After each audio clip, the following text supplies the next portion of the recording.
টাকা, কেউ পয়সা, কেউ পাউন্ড, কেউ ডলার, কেউ রিয়াল, যেটা বলে ঠিক না ঠিক।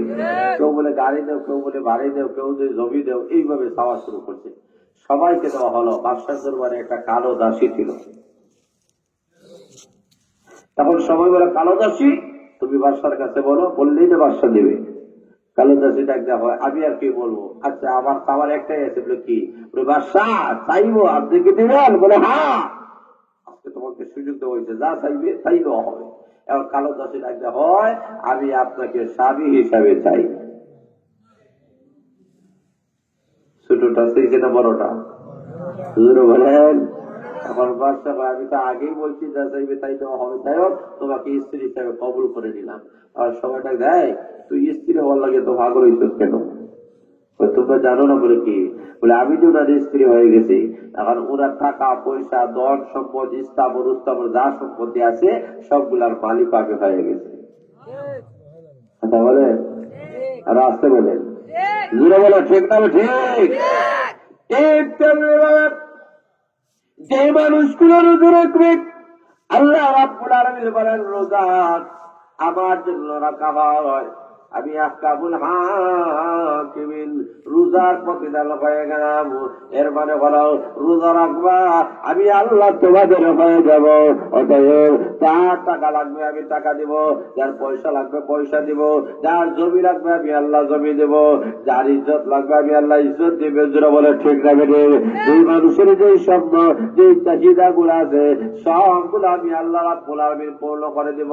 কারণ রোজা আমার জন্য, আর আমি আল্লাহ তাদের হয়ে যাব। যারা বলেন সুবহানাল্লাহ। এই কারণে আল্লাহ রাব্বুল আলামিন বলেন, এই রমজানুল মুবারক তোমাদের সামনে আসতে দেন। এই রমজানুল মুবারকে দিনের বেলায় তোমরা রোজা রাখো। আমরা সুবে সাদিক থেকে শুরু করে সূর্যাস্ত পর্যন্ত সারাদিন কষ্ট করে আমরা একটা রোজা রাখি। কয়টা রোজা? আরো জোরে বলেন। একটা রোজা মানে একটা ফরজ। জোরে বলে ঠিক না বেঠিক?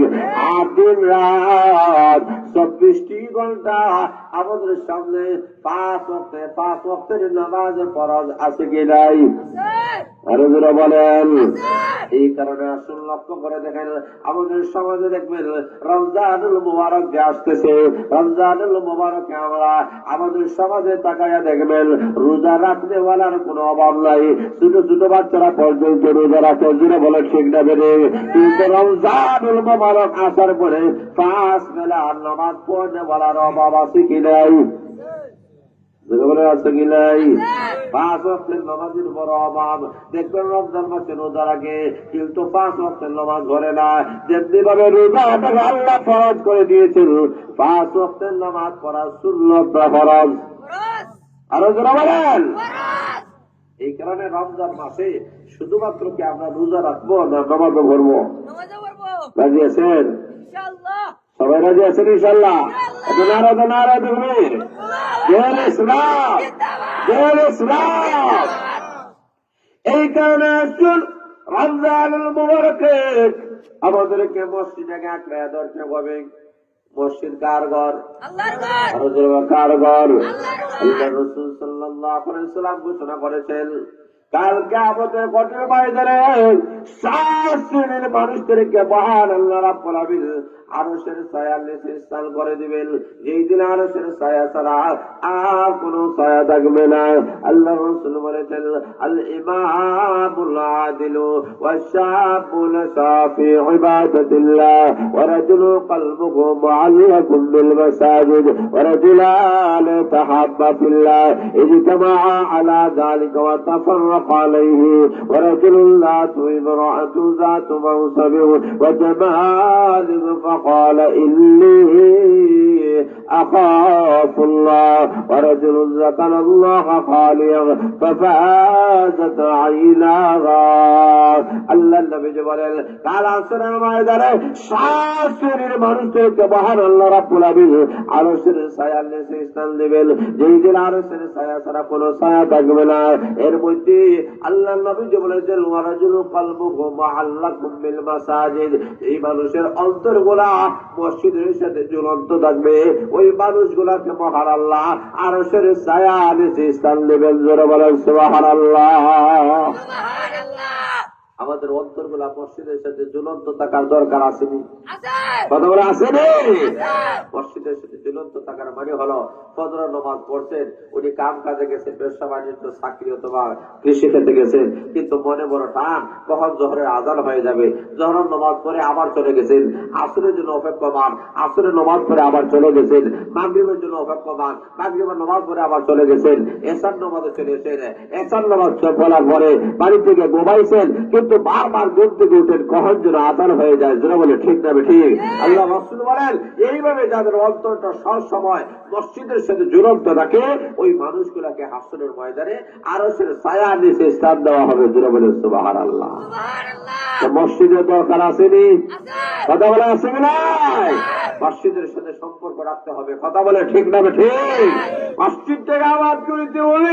আল্লাহ রাহমাতুল আলামিন ঘোষণা করেছেন, মসজিদটাকে তোমরা আবাদ করো। কিসের মাধ্যমে আবাদ করবা? নামাজের মাধ্যমে আবাদ করো।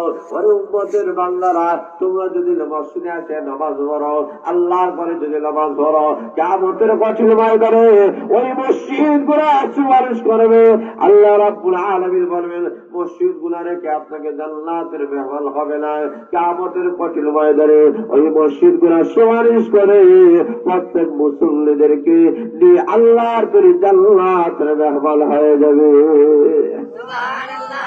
এই কারণে আল্লাহ রাসূল বলেন, নামাজ পড়ো। নামাজ তো হলো 4 বেলা। রমজানের রোজার পাশাপাশি রোজার পাশাপাশি রমজানের 5 ওয়াক্তের নামাজটাকে ধারণ করো।